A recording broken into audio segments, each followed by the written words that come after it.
Let's kick things off with an honest question. Have car payments gotten totally out of control, or does it just feel like it? Maybe you've noticed it too. Everyone seems to be driving something shiny, big, and new, but at what cost? You talk to your friends, and suddenly nearly everyone has a car note that sounds more like a mortgage payment. It's wild, right? Today, we're going to talk about why so many folks are caught in this cycle, what it means for their wallets, and probably yours, and how you can actually break free instead of getting buried. So let's start by keeping it real. Car prices today are bananas. Average monthly payments on new vehicles hover around $745, and it's not much better for used cars, clocking in at $521 a month. You read that right, $half a month just for a ride that loses value every single day. Interest rates? Those have spiked to about 7% on new cars and can hit a gut-punching 12% for used cars. Yet, even with these sky-high numbers, people keep pushing their payments even higher. Why? Well, part of it is simple. We've been taught to look at the monthly payment, not the actual cost of the car. Nobody really sits down to ask, can I honestly justify dropping this much cash every month? Nope. Instead, the question becomes, can I make this monthly payment without my checking account bursting into flames? If the answer is yes, at least for now, congratulations, you just bought a car. Doesn't matter if the payments stretch for 6 or even 7 years. Yes, that's normal now. The banks don't mind, car dealers don't mind, advertisers are doing cartwheels. But your future self? They might not be so thrilled. I've watched it happen up close. Maybe you have too.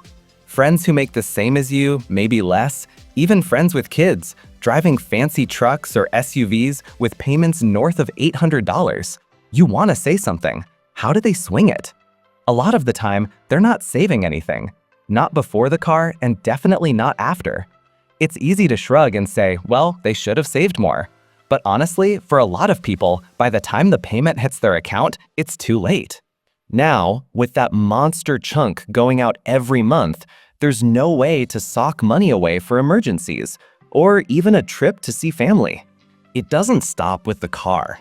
This is where it starts to snowball, and frankly, it can get a little scary. Once you're locked into a heavy payment, the next curveball, like needing new brakes or the air conditioner dying, gets put on a credit card. After that, maybe the family vacation needs financing too.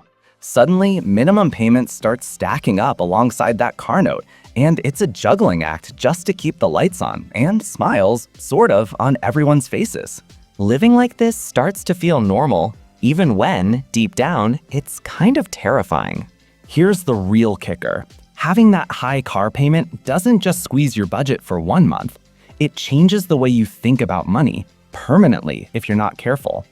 You stop asking, can I actually afford this thing I want? And instead, you ask, can I make the payment this month? It's a subtle switch, but it's a trap. Suddenly, the only thing that matters is whether you can fit another bill into an already packed calendar, not if buying it is a smart move in the long run.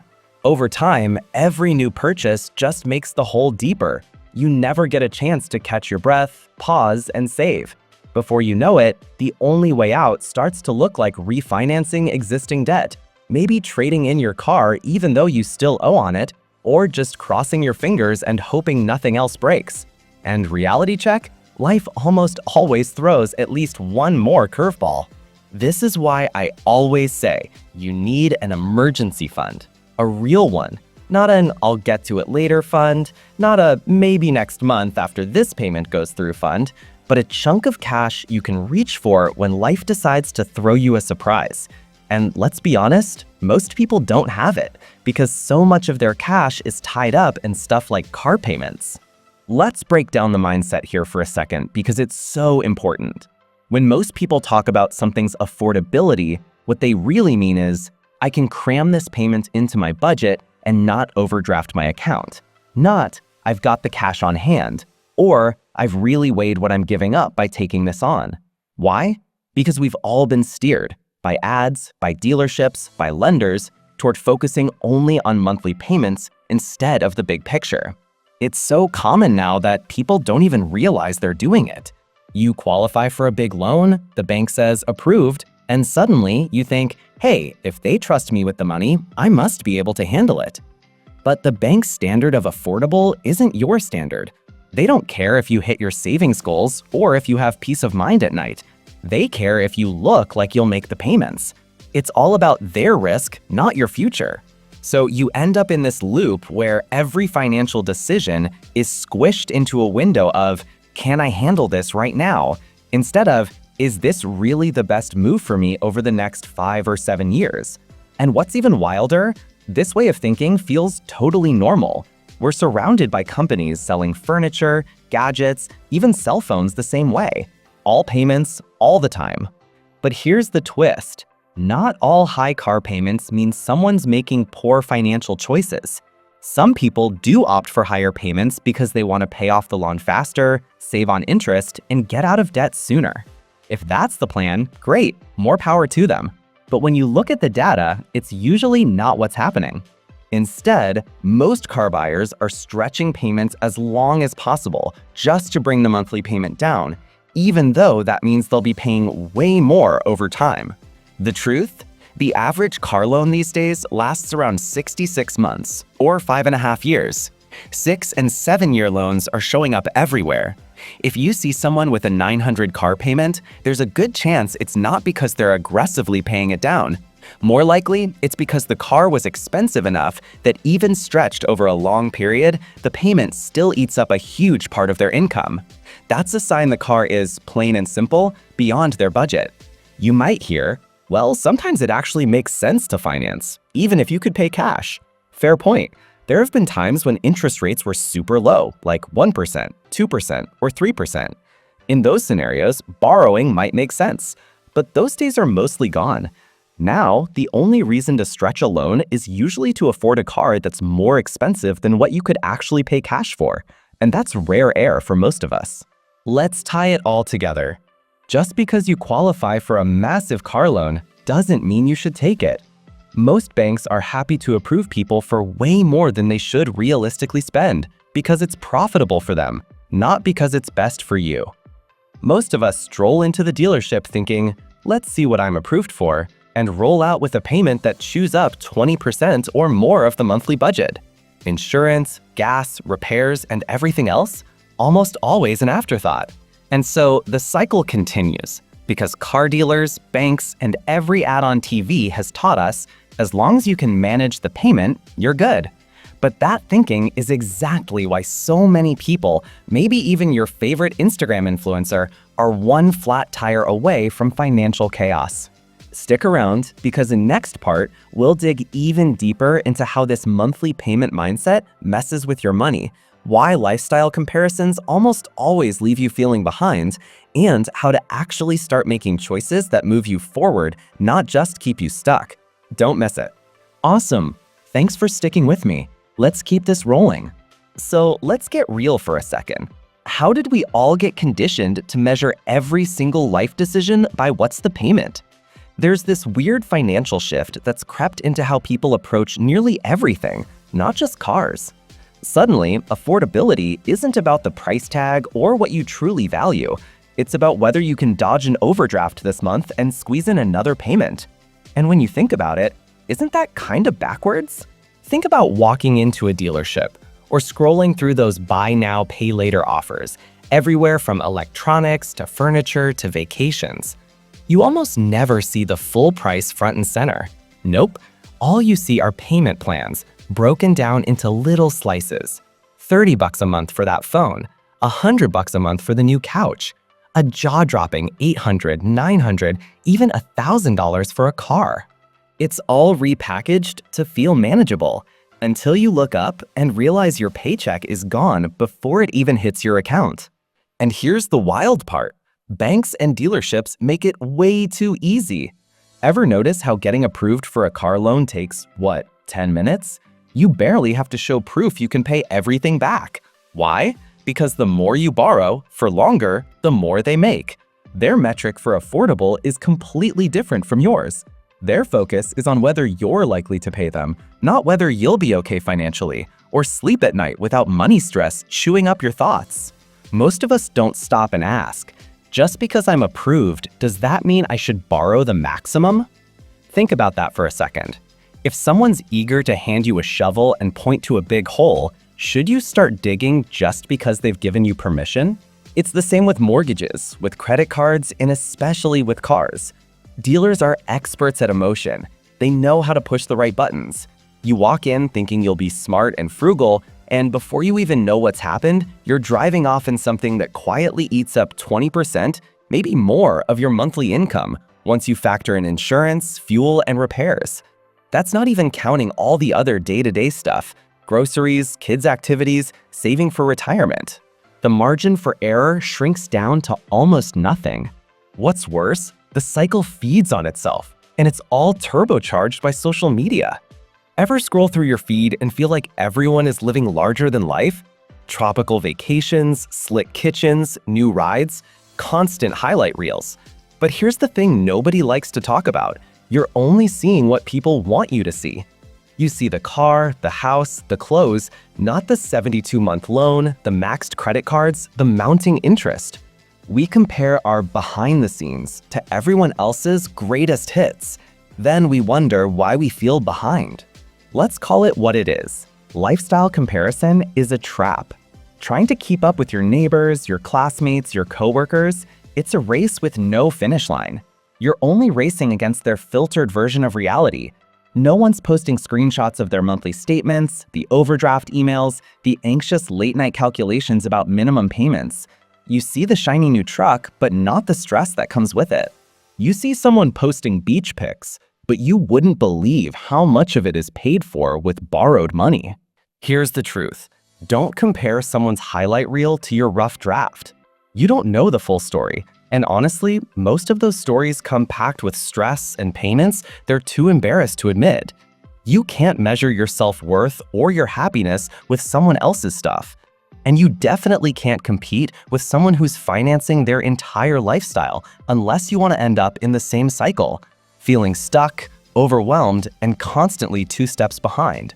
But that's not you. You want out. So how do you break the cycle? First, it starts with your mindset. Instead of asking, "Can I make the payment?" flip the question, "Do I actually need this, and could I pay for it without borrowing myself into a corner?" That change alone can transform how you make decisions for the rest of your life.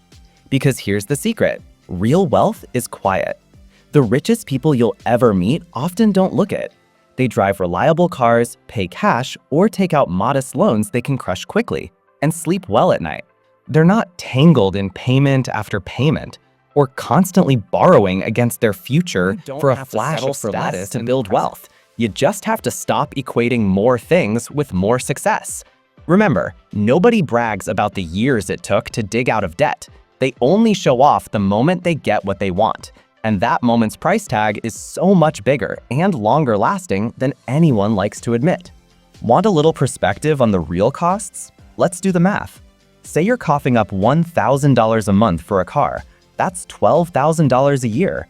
Before you even pay for gas, insurance, oil changes, or getting a single ding buffed out. And on average, Americans drive about an hour a day. That means you're dropping about $30 for every single hour you spend behind the wheel, just for the privilege of sitting in your car. Would you pay someone else $30 an hour just for a seat? It's wild what becomes normal if you see it every day. We treat car payments like rent, something everyone just has to accept. But that's a lie we've all bought into. The truth? If you can avoid chaining yourself to endless car debt, you can take that money and invest it, save it, or spend it on something that actually matters to you. Fancy features lose their shine, but real freedom never goes out of style. Stick with me, because in the last part, we're going to talk about what you can actually do right now. Practical, real-world steps to get out of the payment mindset, protect your financial health, and set up a life that's not built around owing, but around owning. Because you deserve more than just making it until next payday.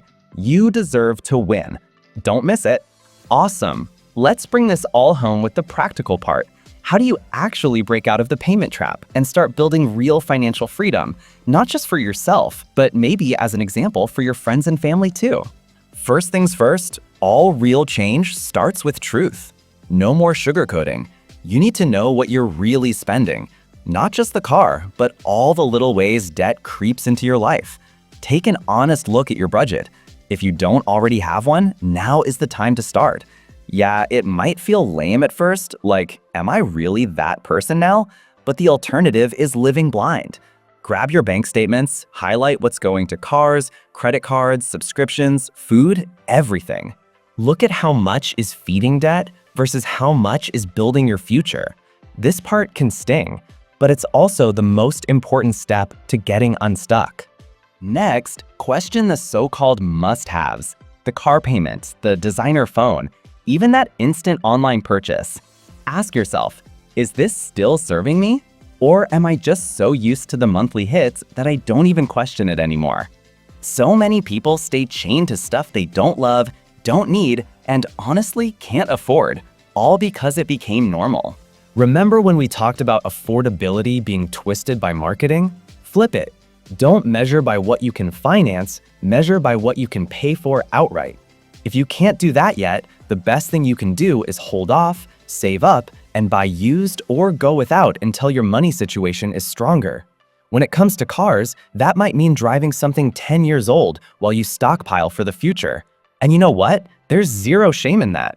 In fact, there's a kind of freedom there you can't buy with payments. Now, let's talk strategy. If you're already in the hole with a massive car payment or juggling debt on multiple fronts, there's a way out. It starts with a plan. List out every debt you owe, the balance, the interest rate, and the monthly payment. Pick either the smallest balance or the highest interest, whatever motivates you more, and attack it with everything you've got. Seriously, cut streaming services, pack lunches, take on small side gigs if you need to. Every dollar freed up is a dollar closer to getting your life back. And when it comes to your car, think hard. Do you need to downsize? Could you sell or trade for something less flashy but way cheaper? That alone could cut hundreds from your monthly outflow, money you could throw at savings or paying off other debt. It's not glamorous, nobody high-fives you on Instagram for it, but that decision is what truly moves you forward. One of the smartest moves? Build what I call a sleep well at night fund. This is your emergency stash, enough to cover 3 to 6 months of expenses. Don't overthink the number at first. Even $1,000 makes a difference. This buffer is what keeps life surprises from dragging you right back into the debt spiral. And let's face it, life will surprise you. You've heard it before, but it needs to be said. Don't let social media set your goals. The fastest way to lose is to compare your real life to everybody else's highlight reel. Most rich lifestyles you see online are built on borrowed money and quiet anxiety. True wealth, real success, it's boring. It's a quiet confidence that comes from knowing you have options because you control your money, not the other way around. Remember, freedom isn't about what you own. It's about what you could walk away from if you had to. That's the power you want. That's what building wealth really means. To everyone who feels stuck or behind, just know you're not alone. Most people, if they're honest, are feeling the squeeze. The difference isn't in what you make, but in how you deal with what you have. Every dollar you refuse to throw into the debt pit is a seed for your future. Every time you choose to wait, save, and plan instead of finance, you're giving your future self a massive advantage. Don't let this system, these endless payments, decide what your life looks like. Flip the script. Decide for yourself. Maybe today that means hustling for extra cash. Maybe it means an uncomfortable conversation about selling a car or skipping a vacation. But those small moves, they add up, and future you will be so glad you started. So there it is, your roadmap out. Budget with brutal honesty. Challenge every payment. Attack your debts like your life depends on it. Because, in a way, your freedom does. Build your buffer for the moments life throws junk your way. And don't ever, ever let comparison steal your peace. Building wealth is simple. Not always easy, but totally possible for anybody who's fed up with just getting by. That's you, right? If you made it this far, I know you're ready. So break the cycle today. Your future is waiting, and it's worth whatever sacrifice you have to make right now. Thanks for watching, for listening, or for just thinking. If you got value out of this, share it with someone you care about. You never know whose life you might change. I'll see you in the next one, where we talk about investing for real freedom. Until then, take care of your money and it'll take care of you.